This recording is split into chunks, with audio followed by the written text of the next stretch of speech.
morning, everyone. Today we are about to head up to the Vermont Sheep and Wool Festival, which is a yarn festival that is held up in Vermont, and I have never been to this yarn festival before, so I'm super excited to try it out. This year I was originally planning on going to Rhinebeck, the New York Sheep and Wool Festival, but for various logistic reasons I'm not going to be able to go to that, so instead we're still going to get our fill of some festival and go to the Vermont Sheep and Wool Festival. And David has kindly agreed to be my cameraman here, and so hopefully we'll get some good shots of the festival and bring you along with us. So first I want to just quickly do a festival knit outfit check. So I am wearing two knits in case I get too hot and I have to take this off. This is the Book Club cardigan by Sari Nordland that I finished very recently and was a labor of love, and it took me forever. And if you have been watching for a while, you know that there was some bumps along this road, but it's now finished. And these buttons, actually, these toggle buttons here that I have on this cardigan is buttons that I got at Rhinebeck last year, so got to have some festival purchases being worn to another festival. So that's what I have. That's my outer layer, and then in case it gets too warm, I wore a knit t-shirt too. So this is the Seaside Tee by Cheryl Mokatari, which I knit out of Sanduscar and Line, which is a cotton, linen, and viscose blend. And the yarn that I knit out of the Book Club cardigan is Hobby Kind Feather and Lamy Yarn's Soft Sensations, which I held together. And actually, David is wearing a knit too that I made him, so if he wants to, he can do a knit fit as well. Want to show them what you're wearing? Okay. Do you know what sweater you're wearing? Monday sweater. So David is wearing the also a Sari Nordland pattern, so we're both wearing Sari Nordland. It is the Billy pullover that I made him almost exactly a year ago. I finished it last September. We went to a trip to Copenhagen, and I really wanted him to have a knit sweater to wear because like Copenhagen is such a knitting place, and so I made the Billy pullover for him, and it took a long time because he's very tall, his torso is very long, and so it took a long time, but it's a really beautiful design. I highly recommend it. But, okay, should we head over? Yeah!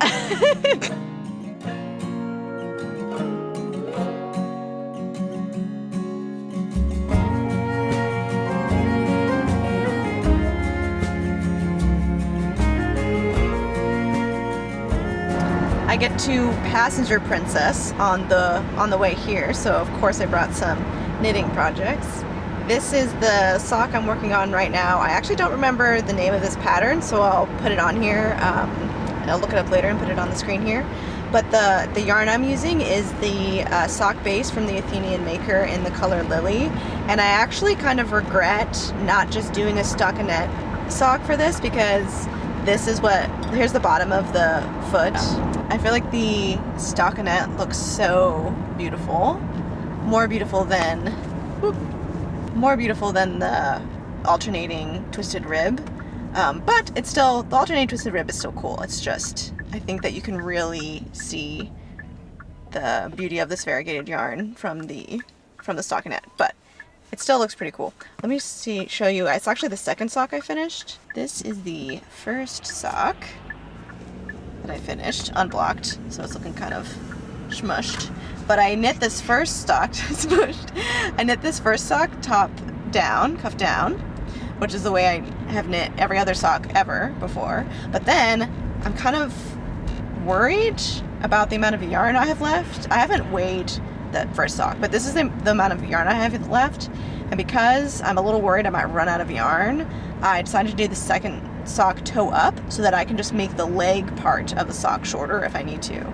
But this is what the yarn looks like all caked up, yarn from the Athenian Maker. So I'm probably mainly going to be working on this sock, but just in case I want to switch, I also threw my bag in here, this is all jumbled together, my bag in here of my Rosie sweater, which I'm on the first row of the color work, but I've done even the collar part everywhere else.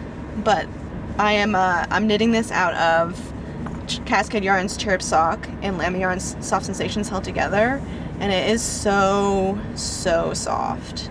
So this brown is going to be my main part of the sweater, and I'm just going to do a bright white, not a cream, bright white as the roses, but I don't have any of the fun color work part yet left to show you. I actually was waiting on some yarn for the white roses, so I did everything I could before the color work. So I usually wouldn't have done the collar this early, but I had this background, like the main color, but I didn't have the contrast color mohair yet, and so I was waiting for the mohair to arrive, I did the collar. But now I have it done, and so I can just focus on the color work. So if I'm feeling inspired to concentrate, I brought that too, but probably just going to be working on this toe-up sock. But actually, so far, this is my first toe-up sock. I do actually like top-down better already, because I did not enjoy increasing for the toe rather than decreasing. I felt like it was much faster when I decreased for the toe. I mean, it might just be because you're getting more and more stitches instead of less and less stitches, but I just think that the amount of time it took me to knit this toe was a lot longer than the time it took me to knit this toe. Big toe. There's some big toes.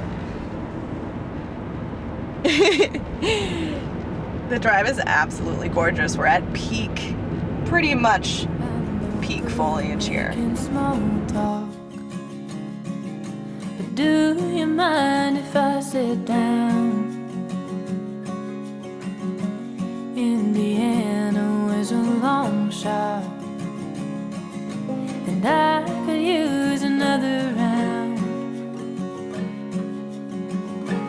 I don't mean to be too bold. No, it's not at all like me. But when you're making your way home, would you like some company?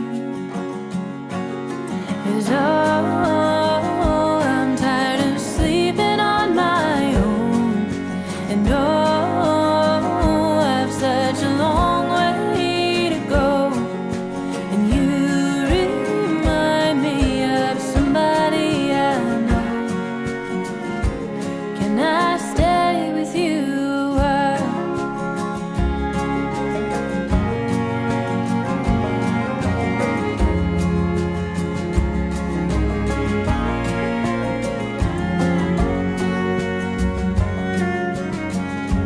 Whiskey eyelids weigh me down some. When a smoke-filled talk comes too close, and it's these moments where my mind runs from the emptiness of open roads, and I'm tired of sleeping on my own. I've such a long way to go, and you remind me of somebody I know. Can I stay with you a while? Come tomorrow, I'll be gone again, so don't ask me for much. I'm no good at keeping promises. I promise this is enough. So it is actually about a week later right now, but I finally found some quiet time that I can chat with you guys a little bit more about what it was like to go to the Vermont Sheep and Wool Festival. And I really can only compare this to Rhinebeck, because I've only ever been to one other yarn festival, which was Rhinebeck last year in 2024. But I would say that the experience of going to the Vermont Sheep and Wool Festival is very, very similar to the experience of going to Rhinebeck. It's just a slightly smaller scale. However, I would say there was actually way more people at the Vermont Sheep and Wool Festival than I was expecting. Like, there were still like several thousand people there. I would say, like, I don't know, 2,000, 5,000, something around that that figure. I'm not exactly sure, but there definitely was a lot of people there. Not as much as Rhinebeck, which I think Rhinebeck is like 50,000 people or something over the course of the whole weekend. But it was still a ton of people. Like, you're still surrounded. I was still surrounded by fellow knitters, fellow fiber enthusiasts. And it is also set up very similar to Rhinebeck, where it is at a fairgrounds, and so they have both tents for vendors outside, just like out in the open, but then they also have vendors in these sort of these buildings. They kind of feel a bit like barns. So these kind of medium-sized, longer than they are wide buildings, and so there are vendors in that as well. The only difference I found between Rhinebeck and the Vermont Sheep Wool Festival is that there was just not as many barns and not as many vendors as the Rhinebeck one, but still quite a few. So we had a good time just sort of meandering through the vendors. I wasn't really expecting to purchase a lot of things because a sheep and wool festival is primarily wool, which is a fiber I don't knit with. So I was mainly thinking that I was going to get notions, but I will at the end here show you the things that I bought, and I actually did buy one skein of yarn. I was very happy to find some vegan yarn. As well as cotton, and I haven't done. So we just meandered on through. There was animals also that you could look at in several different places. People had brought different sheep or alpaca. There was also a lot of I believe it's Angora rabbits, and there was even a woman who was directly spinning the fur, like right off the rabbit, from the rabbit into a spinning wheel to make yarn from the Angora rabbit, which is really, really cool. So there was several places where we saw some Angora rabbits, which are so cute.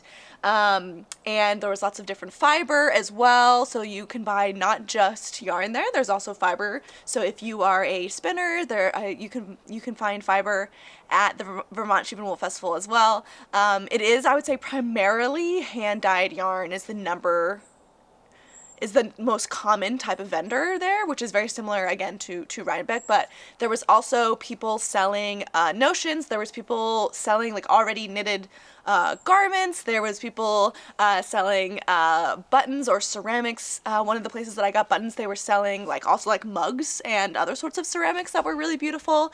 And there was lots of yarn and fiber and all those sorts of good stuff. There was quite a few events during the day. However, I didn't really attend any of those events. We really mainly just wandered through. But on both Saturday and Sunday, there's different sort of classes you can go to. There was one on knitting health, which my guess would be something about how to keep your hands in good shape when you're spending a lot of time knitting, and your wrists and those sorts of things. So really just a very really great community event. The price was very reasonable. It's not very expensive. It was about $10, I think, per person to get in. And we did bring cash, and there was a lot of vendors that could take card, but it seemed like most of them, even if they could take card, if you had cash, they were really happy that you had cash. So I think that's the easiest thing, definitely to get in. I don't even know if you could pay by card actually to get in.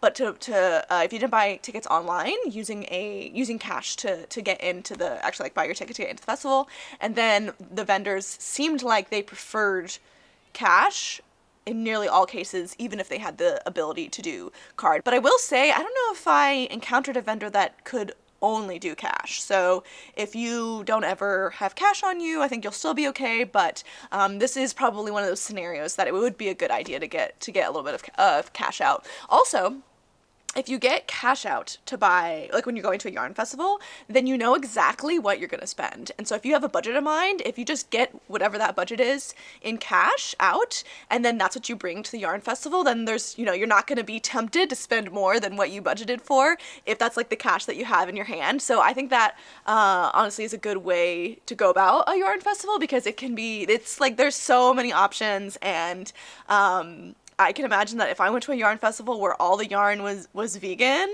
I would be so tempted. So if you knit with wool and you go to one of these yarn festivals and there's all of these hand-dyed yarn options, which hand-dyed yarn can be pretty expensive, I can imagine the temptation would be would be pretty strong. So just bringing cash and having a set amount can help someone like stay to their budget.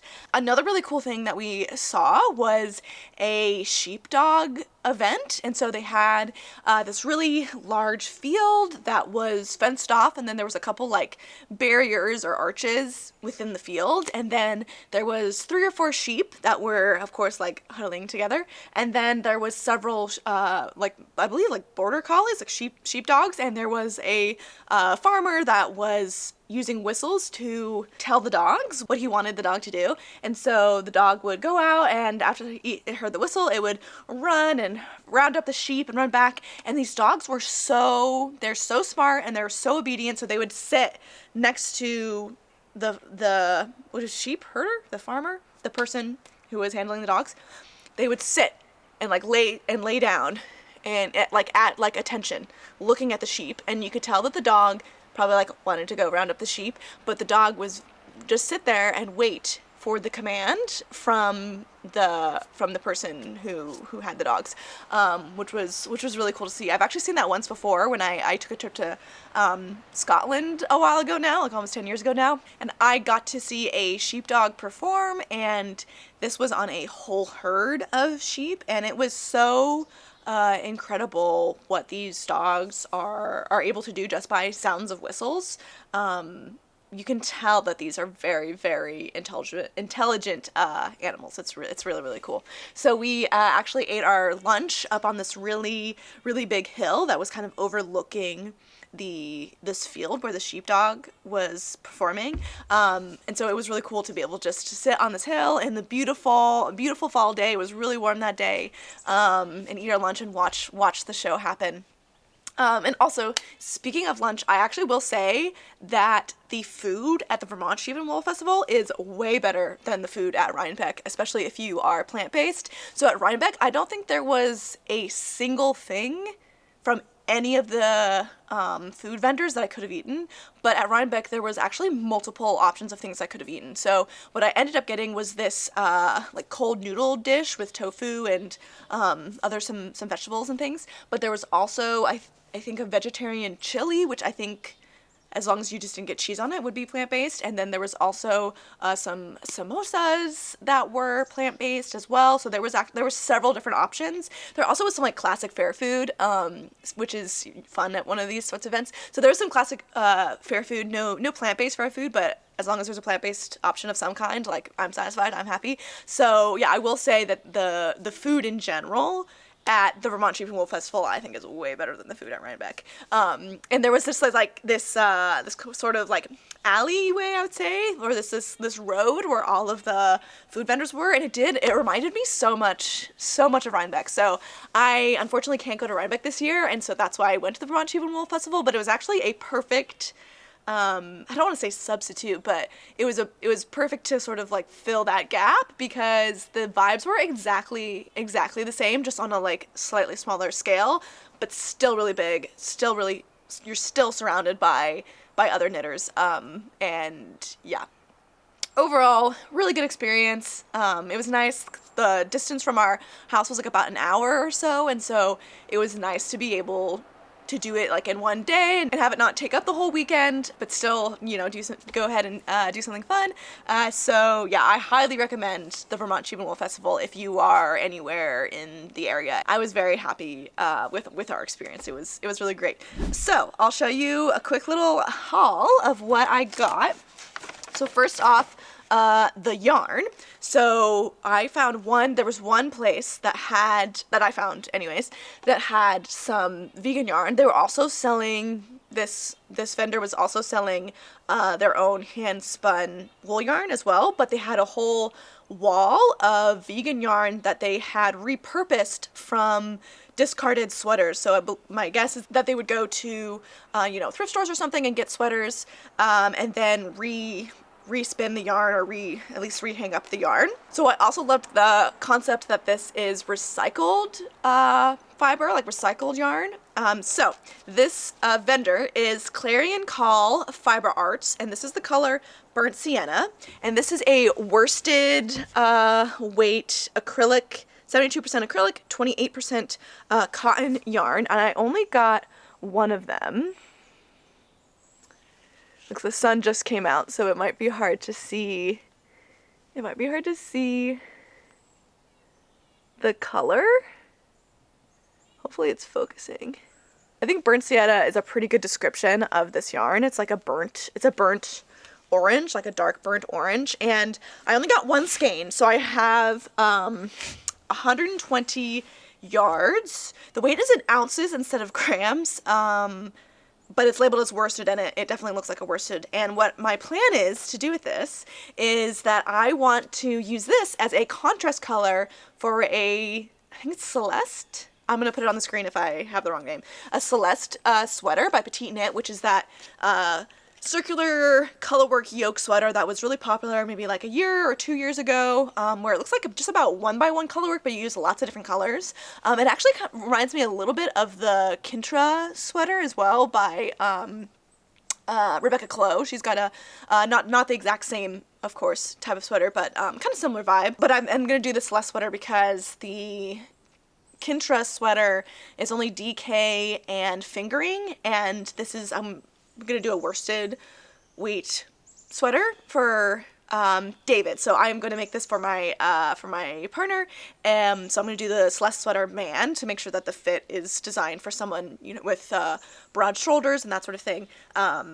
So this is just going to be one of the contrast colors. So this is like just enough yarn basically for one of the contrast colors. I don't know what the I don't have the yarn for the other colors yet, but I will try to make them. I'll do my best to see if I can do a blend of acrylic and cotton for all of the other ones. But I think honestly, if the rest of the sweater is acrylic and this one contrast color is acrylic and cotton, it's not gonna make that big of a difference as long as the gauge is similar. Especially because the contrast colors that you use in this last sweater is like so small amount because you're using so many different ones. So I was really happy to actually find some yarn. I was not expecting that at all. So of course, like once I saw a vegan section, I was like, okay, I have to get something. Like this person has brought vegan yarn. That's so amazing. I'm definitely gonna support that. So the other two things I got were buttons. So I'll start. So this is Incomparable buttons, handmade, fully washable. And these buttons, the price on them was so crazy. So all of these buttons, 1, 2, 3, 4, 5. These 5 buttons was $10, so it's $2 a button. And for a handmade button, that is a really good price. But they are so freaking adorable. So they are these ceramic buttons that have been painted with these cute little flowers on them. I can't. They are so cute. I really need to make. I can totally see something like a pink sweater or pink cardigan made out of these would be so adorable. I feel like I need to do that for my younger sister. Has a very cute feminine style, and I think a pink cardigan with these flower buttons would be so perfect for her, because she also adores fresh cut flowers. Like she's always getting flowers like at farmers markets or from like her own garden and stuff, and so I think that she would absolutely love these buttons. So I'm probably gonna end up using these for something for my younger sister. But I saw them and I couldn't walk away, especially when I saw the price. That was, yeah, I was like, okay, definitely getting these. And then I got some other ceramic buttons from Golden Earth, and this was the place that also had really adorable ceramic, I think they had plates too, ceramic mugs, and I was so tempted to get one of the ceramic mugs because they had some that had like a Hank design on the cover of the mug, but they were like $60, and so I couldn't justify it at the time, even though it's so hilarious. If I had spent $60 in yarn, I wouldn't have thought anything of it. It's it's kind of funny how we have different amounts in our heads where it's okay, and I've definitely, especially when I've been knitting so long, it's so, like, in a bad way, easy for me to spend money on yarn these days. But anyways, there were some beautiful mugs that I was tempted by but didn't end up getting because they were too expensive.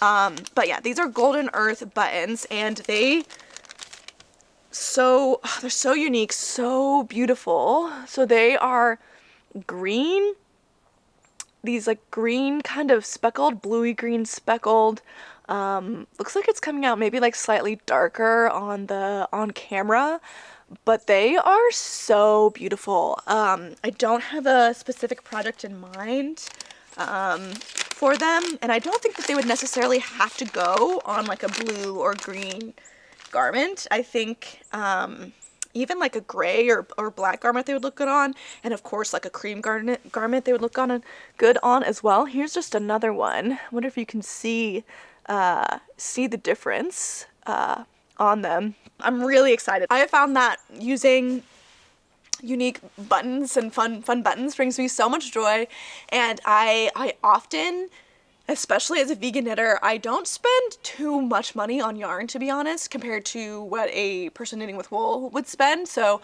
I very rarely buy hand-dyed yarn. Now these days I am buying it a little bit for socks. I've been kind of on a hand-dyed sock yarn kick. But for full-on sweaters, acrylic yarn does tend to be on the cheaper end, and so I find it's easier then for me to be like, okay, I'll spend a little bit more money on buttons. These buttons I think they were $3.50 a button, and I got 5 buttons, so they were almost twice as expensive as those flower buttons. But I just think they're so unique and so beautiful that that I was really excited to get them. And yeah, I do think that having kind of like souvenir buttons from either trips or yarn festivals feels very similar to me as having like that special hand-dyed hank that you might purchase at a yarn festival, or when you're away on a trip and you go to a yarn shop. And so that's often what I do instead of buying yarn, because that's often very hard for me to find special vegan yarn when I'm out and about. I usually will get special buttons instead. And so this will also push me to knit more cardigans, which I definitely need to do because I wear them all the time. So yeah, that is all from me today. I would love to hear if any of you have ever gone to the Vermont Sheep Wool Festival or any other yarn festival at all. I would also love to hear if anyone is heading to Rhinebeck, which as of the filming of this video is about a weekish away, less than a week away. Which I am a bit sad that I'm not going to Rhinebeck, but I did get some yarn festival into my system, so it's all okay. But I'm really gonna try my best to plan and make sure I can get there in 2026, and maybe I can see some of you if I do that. So that would be really, really fun. So yeah, definitely let me know in the comments about your yarn festival plans if you have any. And with that, I'm gonna send lots of big hugs to everyone, and I will see you next time. Bye.